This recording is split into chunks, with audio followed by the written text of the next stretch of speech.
Corporate radar में अब बात करेंगे बैंक ऑफ महाराष्ट्र की। 42,000 करोड़ रुपए के मार्केट कैप वाली ये बैंक, इसके नतीजे आए हैं कल, जिसमें कि ब्याज से आय पर नजर डालें तो 15% की बढ़त हुई है। 2,800 करोड़ रुपए की एनआईआई इनकम आई है।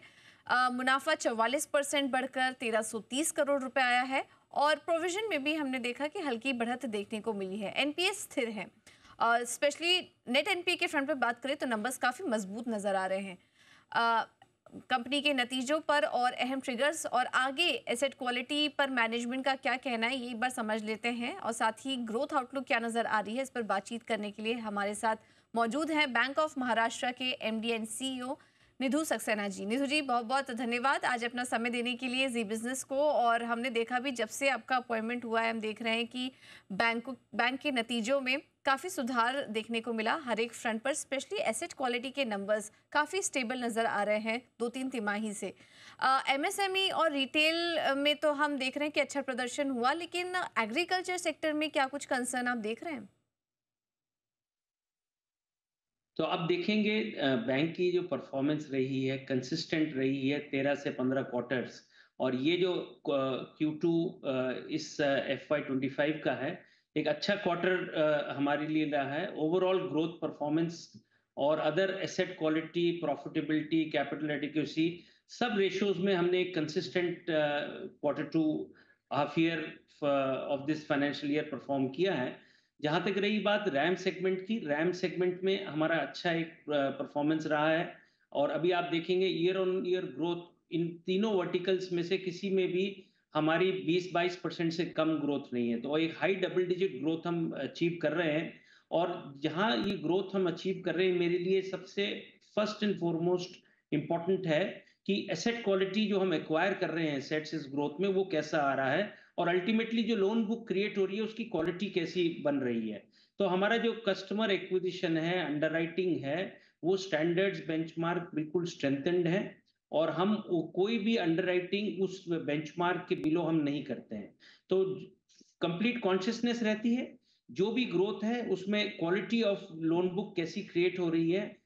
मेरा कोई कंसर्न नहीं है। रिटेल है, एग्री है और एमएसएमई है, तीनों सेगमेंट हम अच्छे से ग्रो कर रहे हैं। और जो हमारे मापदंड हैं, अंडरराइटिंग स्टैंडर्ड्स हैं, उसको फॉलो करते हुए कर रहे हैं। तो जो लोन बुक क्रिएट हो रही है अच्छी हो रही है। उसी हिसाब से आप देख सकते हैं कि हमारा स्लिपेज रेशो, हमारी एसेट क्वालिटी, आज जीएनपीए मेरा 1.84 है और एनएनपीए 0.2 है। तो ये एक ऐसे मुकाम पे पहुंचा है कि इसमें there is hardly any scope for further improvement. आगे चल के हम इसको जहां पॉसिबल होगा इम्प्रूव करेंगे, लेकिन डेफिनेटली मेंटेन करेंगे इस लेवल।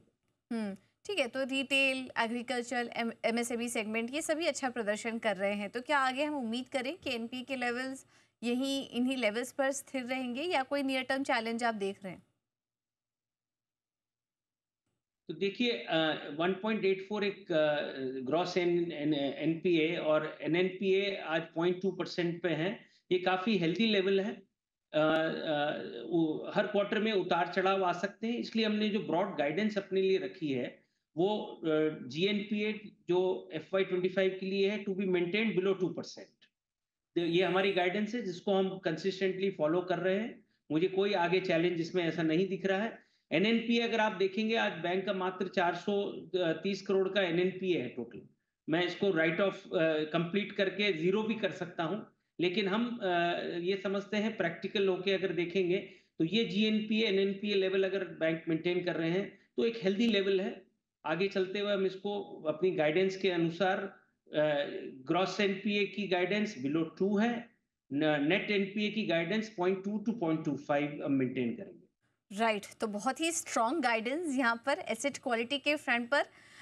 लेकिन निधु जी, आप एसेट क्वालिटी के फ्रंट पर कंफर्टेबल हैं। एनपीएस आप कह रहे हैं, नेट एनपीएस स्पेशली कि लगभग ख़त्म ही हो चुके हैं, उसके बावजूद आपने 98% तक की प्रोविजनिंग कर रखी है। प्रोविजन कवरेज रेशियो जो है आपका वो 98% है, जो कि सेक्टर में अभी तक का अगर देखें तो सबसे ज़्यादा है इंडस्ट्री में। ये किसके लिए आपने प्रोवाइड किया है? प्रोविजनिंग किस वजह से करनी पड़ रही है आपको? देखिए इसकी भी गाइडेंस हमारी यही है टू मेंटेन। 98.31 है मेरा, करीब करीब एजिंग प्रोविजन की कोई रिक्वायरमेंट मेरे पास ऐसा प्रेशर नहीं है। सारा एनपीए जो मेरा है वो फुल्ली प्रोवाइडेड हो चुका है। आज अगर आप देखेंगे मेरी एनसीएलटी लोन बुक है 100%, 8,800 करोड़ का एनसीएलटी में रेफर्ड केसेस है, 100% प्रोवाइडेड बुक है।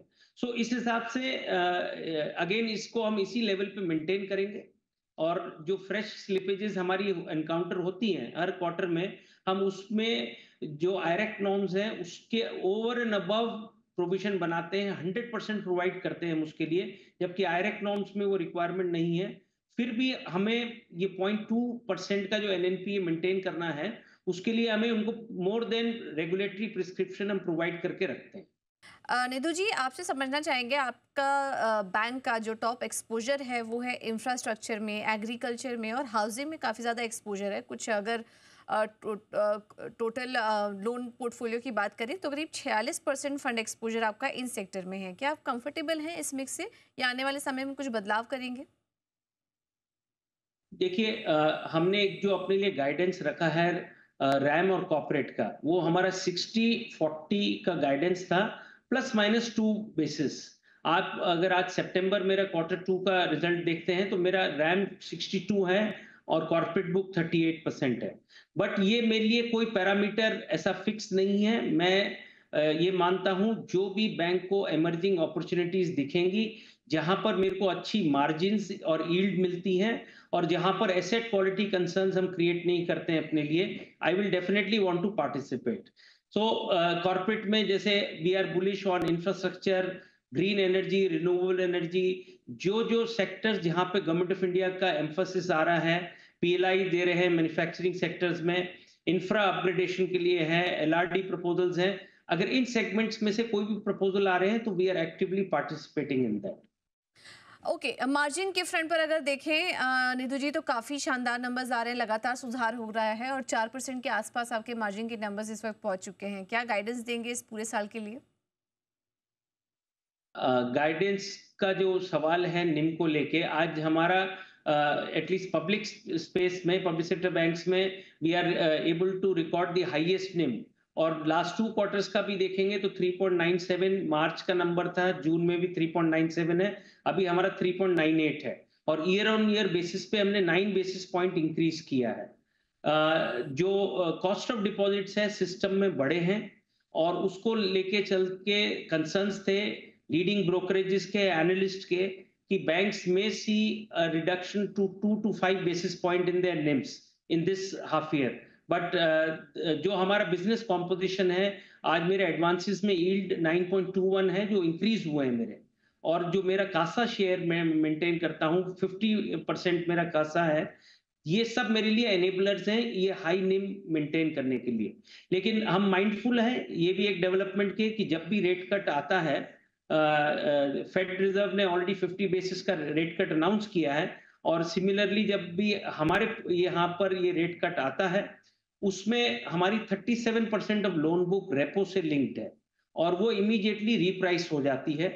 और ये मेरे लिए नहीं, सभी के लिए, किसी का शेयर कम ज्यादा हो सकता है, उसको देखते हुए, हालांकि मेरी निम परफॉर्मेंस 3.98 है, मैंने गाइडेंस अपने लिए 3.75 to 3.90 की रखी है guidance for this financial year, and I don't see point जी, challenges in maintaining this level also. 3.9% की गाइडेंस यहाँ पर निधु जी की तरफ से दी जा रही है। सर, क्योंकि आपने ये बात छेड़ी है और आप एक बैंकर हैं, तो आपसे पूछना बनता है कि अभी हाल ही में फेड ने 50 बेसिस पॉइंट की कटौती की है, आरबीआई ने भी अपनी लास्ट पॉलिसी में जो रुख है उसमें बदलाव कर दिया है, न्यूट्रल कर दिया है। तो अब मौजूदा माहौल को देखते हुए, महंगाई को देखते हुए, जियोपॉलिटिकल जो टेंशन चल रही हैं, इन्हें देखते हुए क्या आपको लग रहा है कि आरबीआई जल्द ही ब्याज दरों में कटौती का फैसला लेगी? फेड के बाद जो स्टांस चेंज हुआ है रेगुलेटर में, वो हम भी वॉच कर रहे हैं बड़े क्लोजली। लेकिन आई थिंक ये डिपेंड करेगा कैसे इन्फ्लेशन के नंबर्स निकल के आते हैं, and this call regulator would be taking after looking at how the situation on the inflation front is evolving. और so we are also waiting and watching, और मैं प्रिडिक्ट नहीं कर पाऊंगा, ना करना चाहूंगा, लेकिन एक बड़ा गाइडिंग फैक्टर इन्फ्लेशन के नंबर्स रहेगा, ऐसा मेरा मानना है। उसको चलते रेट कट हम देख सकते हैं, कब आएगा ये we'll only have to wait and watch. Hmm बिल्कुल निधु जी, बहुत बहुत धन्यवाद आपका आज समय देने के लिए, नतीजों पर बात करने के लिए और आगे की ग्रोथ आउटलुक पर भी हमारे साथ चर्चा करने के लिए बहुत बहुत शुक्रिया।